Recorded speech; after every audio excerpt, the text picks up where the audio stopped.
The next thing that comes after Only God Could Hear Me, August 5th through the 7th is the Pittsburgh Employment Conference, and it's sponsored by Shout, the group that receives all the benefits from the Only God Could Hear Me documentary.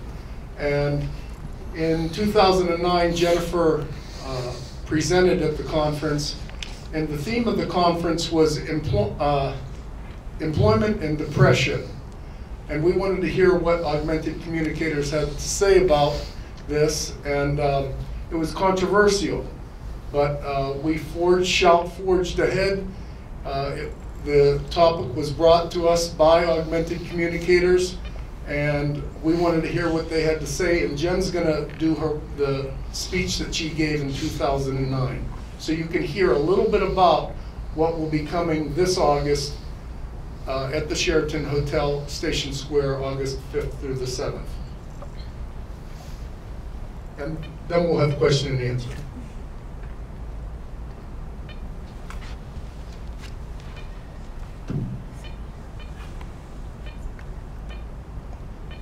Now God eliminated my loneliness. In March, I noticed that paper after paper submitted was on the issue of depression, but the conference theme was depression and loneliness.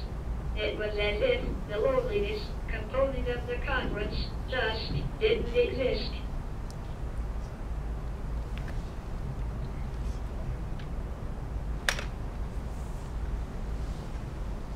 One meeting, I called attention to that this component was being neglected.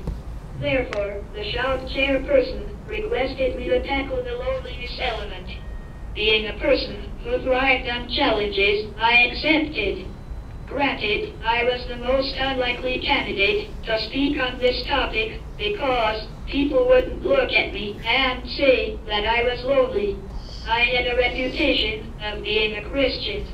This meant that I believed that God always had His presence in my life. How could I be lonely? Additionally, people for the most part always had surrounded me out of necessity. I had always required physical assistance. At first glance, no one would say I was lonely. Yes, this topic challenged me. For weeks, I racked my brain as to how I could compose a presentation on loneliness. Then, I had an epiphany. I could describe how lonely I was before I could express myself. Up until I was 13 years old, I could not express myself very easily at all. People had glossed over that time in their lives. Admittedly, I glossed over it too. Then, I thought back to the time when I couldn't express the simplest of things. I recognized that I felt incredibly isolated during those years. I used to cry for hours because of my bleakness. Yes, this period of my life was when I was extremely lonely. My strategy to overcome this feeling of loneliness was to talk inside my head to God. That literally prevented me from going completely insane. At this very young age, I didn't understand all about the Christian faith. All I knew was that God could do everything and anything, even hear my voice, that no one could. This provided me with an immense sense of comfort. When I gazed at something with my eyes that I wanted or needed, I would say, quote, God, please help whoever to understand, or God, please help whoever to guess, whatever. I'm sure that other people here can identify. Most doctors underestimated my mental capabilities, except for my mom and my family.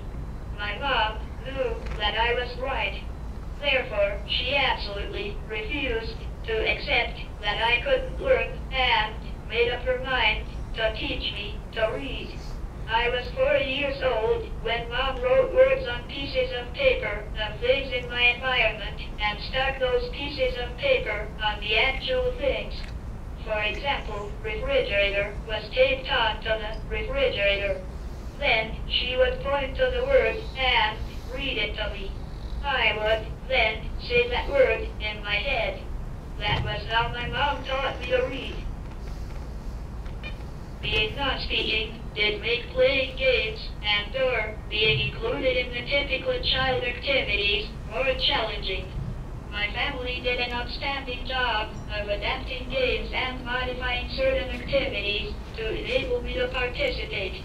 One of my treasured childhood memories was when my great Aunt Betty played zoo with my sister and me.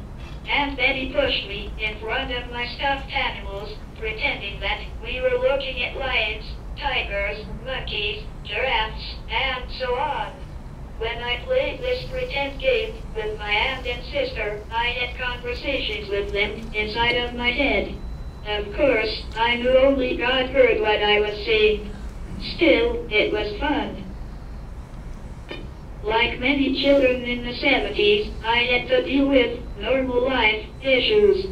For example, my parents went through an awful divorce. This only increased my feeling of loneliness. Again, feeling this loneliness seemed to be incongruent or contradictory because I was constantly surrounded by people, my mom, my sister, grandparents, aunts, uncles, and babysitters. Nevertheless, I did feel a devastating loneliness. Another childhood memory that I had was when I used to visit my other aunts, or when they used to babysit me and my sister. These aunts were younger in age. Sometimes they used to play records while they were there. It was when the song Locomotion was popular. Oh, I just loved that song. My aunts would take me out of my chair and dance with me and my sister.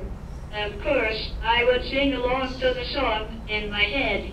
Again, only God heard me sing that song. This was a memory that brought a smile to my face and one that eliminated my loneliness for a brief time. When I was around 10 years old was when people's ignorance started to disturb me. I remember that people used to talk down to me in baby talk. My family didn't talk down to me. Since they didn't talk in baby talk to me, that was how I recognized that people usually didn't talk that way. Since my family used words in sentences properly, that's how I knew there was a right way and a wrong way of saying things. My voice inside my head just imitated what I heard. It was as if people couldn't understand the concept that I was only non-speaking when I was out and in the community. They assumed that I was mentally slow or hard of hearing or worse in my own little world. There were many times when I thought to myself, if only you could know how stupid you sound.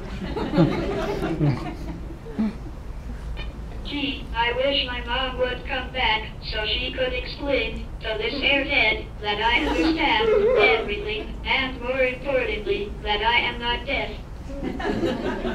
I just wanted to illustrate those frustrating times to show that I was the typical 10-year-old kid.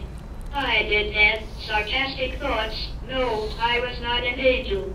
Once again, only God heard these thoughts. Then, when I was 13, a wonderful thing happened. I was introduced to the headlight, which I shone on the word and letter board. This enabled me to communicate more easily. This lessened my loneliness significantly. In fact, with every improvement to my communication, my gray sky brightened a little more. It was like a major weight was lifted off of my shoulders. Before I composed my presentation, I looked the word loneliness up from the Merriam-Webster Online Dictionary, and it provided me with 4 definitions. The first was being without company. The second was not frequented by human beings, or desolate, sad from being alone, or lonesome was the loneliness. Third definition. The final definition was producing a feeling of bleakness or desolation. Yes, I have been utilizing the final definition throughout my presentation today. Now, Now, I recognize that reflecting back to my loneliness as a child wasn't what you expected. However, I thought that it would be the best approach for my presentation. Before I could express my needs, desires, dreams, goals, or aspirations was when I felt incredibly lonely. Unfortunately, I had to go through 13 years of feeling this bleakness or desolation before I had an effective way of communicating. There were a lot of tears shed over these years too. Through, I realized that God heard my voice that was in my head, talking. That didn't eliminate my loneliness inside. I was very lonely. I just felt that time of my life had to be addressed in this conference. I'm sure all of you here today could identify with what I expressed. Yes, my AAC device made everything better, including virtually eliminating my loneliness. Let me fast forward several years to the current day. I have utilized an AAC device for 23 years. It enabled me to get through school, earn a bachelor's degree, and to gain employment. Slowly, my volunteer jobs manifested into paying jobs that provided me with an overwhelming sense of achievement. My loneliness virtually was eliminated. Yes, I had to thank God for being with me during that bleak time of my life and for sustaining my sanity. My AAC eliminated my loneliness, and I thank God for it.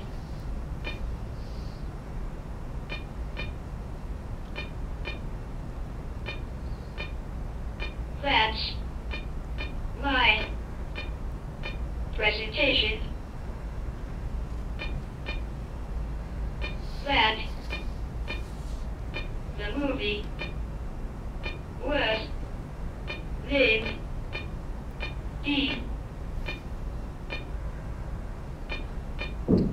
after. That's my presentation that the movie was named after.